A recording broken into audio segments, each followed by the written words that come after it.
Hello, നമസ്കാരം. അറിവ് വെച്ച നാൾ മുതൽ ഡോക്ടറാവുക എന്ന സ്വപ്നം മനസ്സിൽ കൊണ്ട് നടക്കുന്ന ഒരുപാട് വിദ്യാർത്ഥികൾ നമുക്ക് ചുറ്റുമുണ്ട്. ചിലരൊക്കെ തട്ടിത്തടഞ്ഞ് വീണ് പോയേക്കാം, ചിലരൊക്കെ പാതി വഴിയിൽ ആ ലക്ഷ്യം ഉപേക്ഷിച്ച് പോയേക്കാം. പക്ഷേ മറ്റു ചിലരുണ്ട്, തൻ്റെ ലക്ഷ്യത്തിന് ഒരുപാട് മാറ്റുകൂട്ടി തൻ്റെ ലക്ഷ്യത്തിലേക്ക് മുന്നേറുന്ന ചിലർ. അങ്ങനെ ഒരാളുടെ അടുത്താണ് ഞാനിപ്പോൾ ഉള്ളത്. ആളുടെ പേര് ആഹിൽ ഇഷാൻ എന്നാണ്.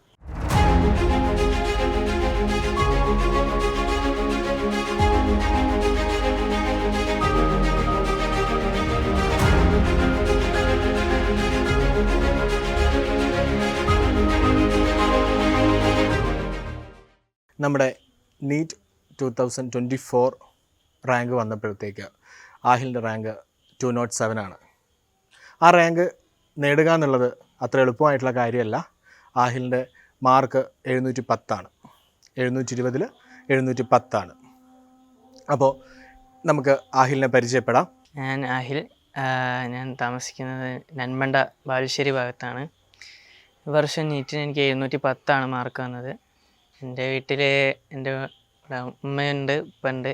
എനിക്ക് 2 അനിയന്മാരാണുള്ളത്. ഒരാൾ 9ാം ക്ലാസ്സിലും പിന്നെ ഒരാൾ 5ാം ക്ലാസ്സിലും. പിന്നെ എൻ്റെ നാട്ടിൽ ജീവിക്കുന്ന മമ്മിയുണ്ട്, പിന്നെ ഉമ്മാൻ്റെ വാപ്പിച്ചിയും പിന്നെ മമ്മിയും ഉണ്ട്. കൺഗ്രാജുലേഷൻസ്. അപ്പോൾ എങ്ങനെയായിരുന്നു ആഹിലിൻ്റെ പ്രിപ്പറേഷനും കാര്യങ്ങളൊക്കെ? ഞാൻ പാലയിലാണ് പഠിച്ചത്. അപ്പോൾ അവിടെ ഹോസ്റ്റലിൽ താമസിച്ചാണ് 1 വർഷം റിപ്പീറ്റിന് പഠിച്ചത്.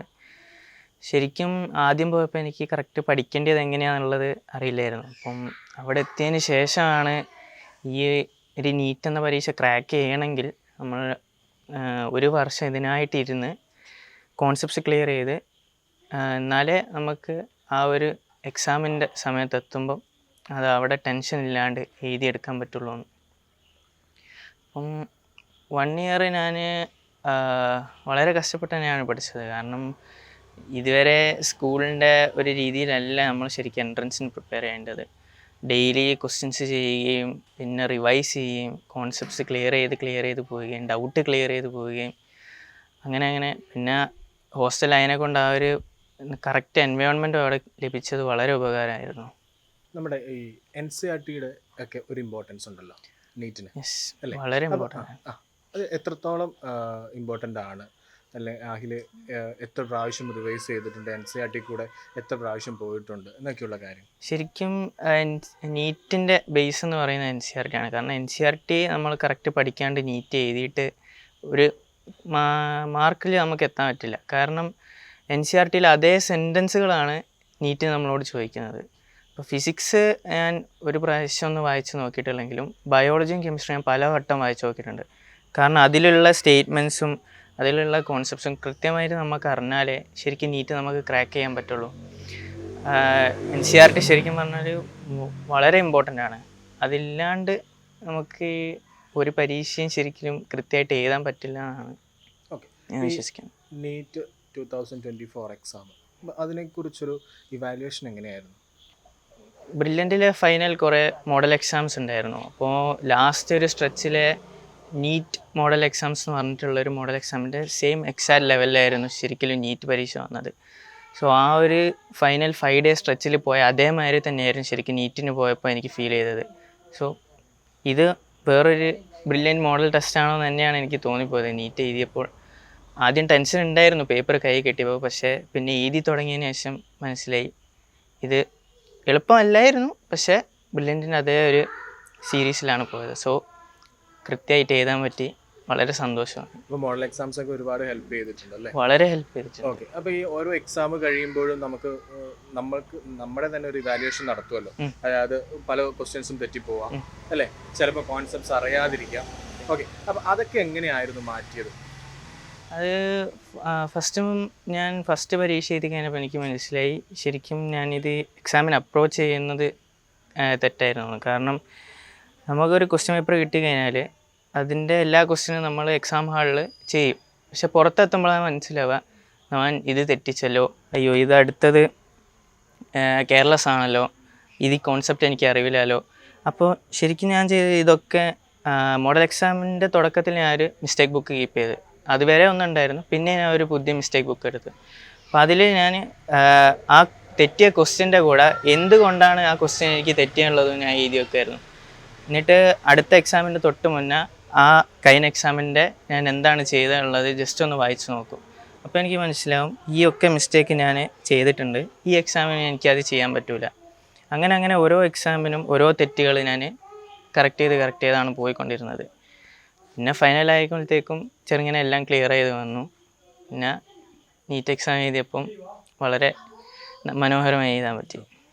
അപ്പോൾ നമ്മൾ അന്നന്ന് എടുക്കുന്ന ചാപ്റ്റേഴ്സ് അന്നന്ന് പഠിക്കുക, ആ ഒരു മെത്തേഡ് തന്നെയായിരുന്നോ പോയിരുന്നത്? ആദ്യം വീക്ക്ലി എക്സാമിനായിരുന്നു ഞാൻ പഠിച്ചുകൊണ്ടിരുന്നത്. പിന്നെ ഒരു 2 months കഴിഞ്ഞപ്പോൾ മനസ്സിലായി ഡെയിലി ടോപ്പിക്സ് കംപ്ലീറ്റ് ചെയ്തില്ലെങ്കിൽ നമുക്ക് പിന്നെ അടുത്ത വരുന്ന എക്സാമിന് നമുക്ക് കറക്റ്റ് പഠിക്കാനാവില്ല, ടൈം കിട്ടില്ല, ബാക്ക്ലോഗ് ആയിക്കൊണ്ടേയിരിക്കും. സോ ഞാൻ പിന്നെ ഡെയിലി ടോപ്പിക്കിലേക്ക് വരാൻ തുടങ്ങി. അതായത് അന്ന് ക്ലാസ് എടുത്തത് അന്ന് തന്നെ, വർക്ക് ബുക്കും സ്റ്റഡി മെറ്റീരിയലൊക്കെ അന്ന് തന്നെ ചെയ്ത്, പിന്നെ രാത്രി ടൈം കിട്ടുമ്പോൾ വീക്ക്ലി ടോപ്പിക്സിന് പഠിക്കാൻ. ഓക്കെ. അപ്പം എന്തെങ്കിലും ഒരു സ്പെഷ്യൽ സ്റ്റഡി പ്ലാനോ അല്ലെങ്കിൽ ടൈം ടേബിളോ സ്വന്തമായിട്ട് കീപ്പ് ചെയ്തിട്ടുണ്ടായിരുന്നു? സ്റ്റഡി പ്ലാൻ ശരിക്കും ഞാൻ ഷോർട്ട് നോട്ടിലൂടെയാണ് ഈ ഫൈനൽ മോഡൽ എക്സാമിൻ്റെ സ്ട്രെച്ചിൽ പോയത്. അത് ജനുവരി സമയമായപ്പം, അതായത് ക്ലാസ് കഴിഞ്ഞ ഉടനെ ഞാൻ NCERT-യുള്ള എല്ലാ ചാപ്റ്ററും ഒരു കാറ്റഗറൈസ് ചെയ്തിട്ട് വെച്ച്, അതായത് ഫിസിക്സിലെ മോഷൻ റിലേറ്റഡ് ആയതും, പിന്നെ അങ്ങനെ മോഡേൺ ഫിസിക്സ് അങ്ങനെ കുറേ ഇതാക്കി. പിന്നെ കെമിസ്ട്രിയിൽ ഫിസിക്കൽ കെമിസ്ട്രി, ഇൻഓർഗാനിക്, അതൊക്കെ ഞാൻ എന്നിട്ട് സെപ്പറേറ്റ് എല്ലാത്തിനും നോട്ട് ഉണ്ടാക്കി. അപ്പോൾ ഓരോ ബ്രില്യൻറ്റിൻ്റെ മോഡൽ എക്സാം വരുന്നത് യൂണിറ്റ് വൈസാണ്. ഇപ്പോൾ യൂണിറ്റ് 1 ഇത്രയും ചാപ്റ്റേഴ്സ് ഉണ്ട്, യൂണിറ്റ് 2 ഇത്രയും ചാപ്റ്റേഴ്സ് ഉണ്ട്. അപ്പോൾ ആ ഒരു മെത്തേഡ് ഓഫ് എക്സാംസിന് ഈ ഒരു കാറ്റഗറൈസ് ചെയ്ത് പഠിക്കുന്നത് എന്നെ വളരെ ഹെൽപ്പ് ചെയ്തായിരുന്നു. അങ്ങനെയാണ് ശരിക്കും എനിക്ക് ഫൈനലിൽ എത്തുമ്പോഴത്തേക്കും പെട്ടെന്ന് റിവൈസ് ചെയ്യാനും പറ്റിയത്. അപ്പോൾ ഏതെങ്കിലും ഒരു പിന്നെ സബ്ജക്റ്റ് എനിക്ക് ഇച്ചിരി പാടായിരുന്നു എന്നുള്ള ഇതുണ്ടായിരുന്നു നമ്മളെ എക്സാം പഠിക്കുന്ന സമയത്ത്? ശരിക്കും എനിക്ക് ബയോളജി ആയിരുന്നു ഏറ്റവും ആദ്യം ഇഷ്ടം. വന്നപ്പോഴേ ബയോളജി നല്ല മാർക്കുണ്ടായിരുന്നു ബയോളജിയിൽ. ഫിസിക്സ് എനിക്ക് നല്ല പേടിയായിരുന്നു. പക്ഷേ കുറേ കഴിഞ്ഞപ്പോൾ എനിക്ക് ഫിസിക്സ് ശരിക്കും ഇഷ്ടപ്പെടാൻ തുടങ്ങി. കാരണം അതിലുള്ള കോൺസെപ്റ്റ് ഇഷ്ടപ്പെടാൻ തുടങ്ങിയത് നമ്മൾ കൂടുതൽ പ്രോബ്ലംസ് വർക്കൗട്ട് ചെയ്യുമ്പോഴാണോ? നമ്മൾ പ്രോബ്ലംസ് വർക്കൗട്ട് ചെയ്യുന്നതിലൂടെ നമുക്ക് ആ ഒരു ക്വസ്റ്റ്യൻ്റെ കറക്റ്റ് കോൺസെപ്റ്റ് മനസ്സിലാക്കി കഴിയുമ്പോൾ നമുക്ക് ശരിക്കും മനസ്സിലാവും ഇത് ഇത്രയേ ഉള്ളായിരുന്നുള്ളൂ. നമ്മൾ ഫിസിക്സിന് എത്രയും പേടി ആയി കാണുമ്പോഴാണ് നമുക്ക് ഫിസിക്സ് വളരെ ബുദ്ധിമുട്ടാണ് തോന്നുന്നത്. ശരിക്കും അത് മനസ്സിലാക്കി കഴിഞ്ഞാൽ സിമ്പിൾ സ്റ്റെപ്സേ ഉണ്ടാവുള്ളൂ. ഓരോ ഉത്തരം കിട്ടുമ്പോൾ നമുക്ക് ആവേശമായിരിക്കും. അപ്പോൾ അടുത്ത ക്വസ്റ്റ്യനിലേക്ക് പോകാൻ വളരെ ആഗ്രഹവും ഇതും ഉണ്ടാവും. ഓക്കെ. അപ്പോൾ നമ്മൾ അടുത്ത വർഷം കുട്ടികൾ എക്സാം എഴുതാൻ പോകുന്നത് 2025 അല്ലേ? അപ്പോൾ ആ കുട്ടികളോട് എന്തെങ്കിലും ഒരു ടിപ്പോ മോട്ടിവേഷനോ ഒക്കെ പറയാറ്?